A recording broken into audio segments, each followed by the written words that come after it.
TTD కీలక నిర్ణయం తీసుకుంది. దర్శన టికెట్, ఆధార్ కార్డ్ ఉన్నవారికే శ్రీవారు లడ్డూలు ఇచ్చేందుకు నిర్ణయం తీసుకుంది. ఇక తిరుమలలో అమల్లోకి ఈ కొత్త విధానం రాబోతోంది. శ్రీవారి లడ్డూ ప్రసాదాలను బ్లాక్ మార్కెట్ చేసే దళారులను నియంత్రించేందుకే టీటీడీ ఈ చర్యలకు పాల్పడినట్టు తెలుస్తోంది. సో చాలా కండిషన్డ్గా లడ్డూలకు సంబంధించి ప్రసాదాలని భక్తులకు అందించబోతున్నారు. ప్రతి ఒక్కరికి కూడా ఆధార్ కార్డ్ తప్పనిసరి. దీంతో పాటుగా దర్శనం టికెట్ రెండు ఉంటేనే లడ్డూ ప్రసాదాలను అందించబోతున్నారు. దీంట్లో కూడా కొన్ని కండిషన్స్ ఉన్నాయి. ఇకపై శ్రీవారి భక్తులకి దర్శన టికెట్ పై ఒక ఉచిత లడ్డు మాత్రమే లభించబోతోంది. ఇక ఆధార్ కార్డు చూపించి 2 లడ్డూలను తీసుకోవచ్చు. 100 రూపాయలు చెల్లించి కొనుగోలు చేయొచ్చన్నారు అధికారులు. ఇక టోకెన్ ఉన్నవారికి మాత్రమే ఇక్కడ లడ్డు లభిస్తోంది. ఇక రద్దీకి అనుగుణంగా అదనపు లడ్డూలను కూడా ఏర్పాటు చేస్తామంటున్నారు అధికారులు.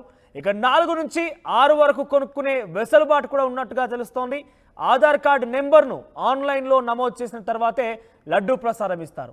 ఇక అదనపు లడ్డూల కొనుగోలుకు వారికి అవకాశం ఉండదంటుంది టీడీపీ యాజమాన్యం. సో చాలా కండిషన్ కనబడుతోంది. టీడీపీ లడ్డూ ప్రసాదాలకు సంబంధించి కూడా టీటీడీకి సంబంధించిన లడ్డూ ప్రసాదాలకు సంబంధించిన అంశాలను కూడా పెద్ద ఎత్తున కొంతమంది దళారులు కూడా బయటకు తీసుకువచ్చి వాటిని విక్రయించేవారు. భక్తులకి అక్రమంగా కూడా వీటిని ఎక్కువ డబ్బులు తీసుకొని కూడా విక్రయించేవారు. వీటన్నిటికీ చెక్ పెట్టేందుకే ఈ కండిషన్ తీసుకొచ్చింది టీటీడీ. ఈ నేపథ్యంలోనే తిరుమల తిరుపతి దేవస్థానానికి సంబంధించి యాజమాన్యం కొన్ని కండిషన్స్ పెడుతూ దర్శన టికెట్తో పాటుగా అటు ఆధార్ కార్డ్ ఉంటేనే లడ్డూ ప్రసాదం, లేదంటే ఇక నో ఛాన్స్. దాంట్లో కూడా కొన్ని వెసులుబాట్లు కల్పించి ఆన్లైన్లో చేస్తే కనుక 4 నుంచి 6 లడ్డూ ప్రసాదాలు మాత్రమే మీకు ఇవ్వడం జరుగుతున్నట్టు కూడా చాలా కండిషన్స్ పెడుతూ యాజమాన్యం నిర్ణయం తీసుకుంది.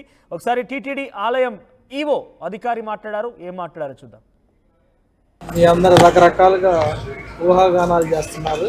లడ్డూలు పాలసీ గురించి, లడ్డు డిస్ట్రిబ్యూషన్ గురించి. పాలసీలో ఏమాత్రం చేంజ్ లేదు.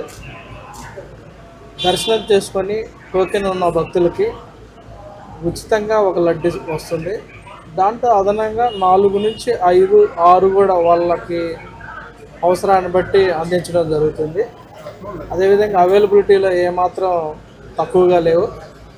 సో అయితే లడ్లకు సంబంధించి మేము చేసిన కొద్ది పరిశోధనలో కానీ మా దృష్టికి వచ్చిన విషయాలన్నింటినీ కూడా పరిగణలో తీసుకొని ఒక చిన్న మార్పు చేయడం జరిగింది.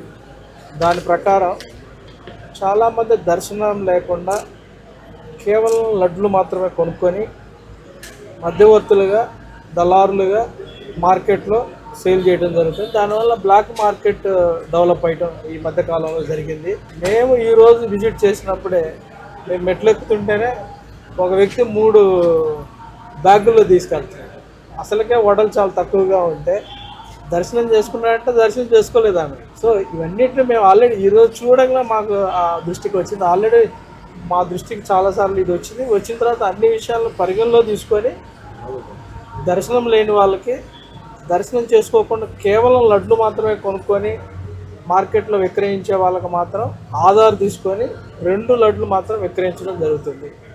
దీంట్లో సామాన్య భక్తులకి వాళ్ళ యొక్క బెనిఫిట్ కోసమే ఈ చర్యలు తీసుకోవడం జరిగింది. దీనివల్ల సామాన్య భక్తులు దర్శనం చేసుకున్న వాళ్ళకి లడ్లు ఎక్కువ ఇవ్వటం ఏర్పాటు చేయడం జరుగుతుంది. సో బ్లాక్ మార్కెట్ను అరికట్టడం ఇది ఒక ఉద్దేశం.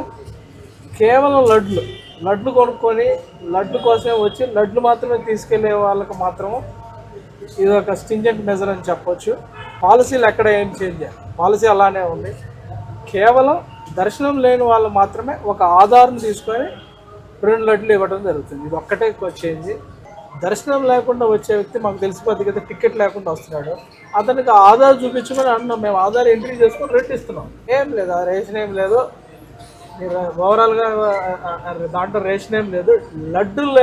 దర్శనం లేకుండా కేవలం లడ్డు కొనుక్కోవాలి వచ్చే వారికి మాత్రమే ఇది ఖచ్చితంగా వాళ్ళ క్రెడెన్షియల్స్ రికార్డ్ చేస్తున్నాము. వాళ్ళు ఏ పర్పస్ కోసం కొంటున్నారు, బ్లాక్ మార్కెట్లో కొంటున్నారు మా దృష్టిలోకి వచ్చినాయి. మా కంప్లైంట్ చాలా వచ్చాయి.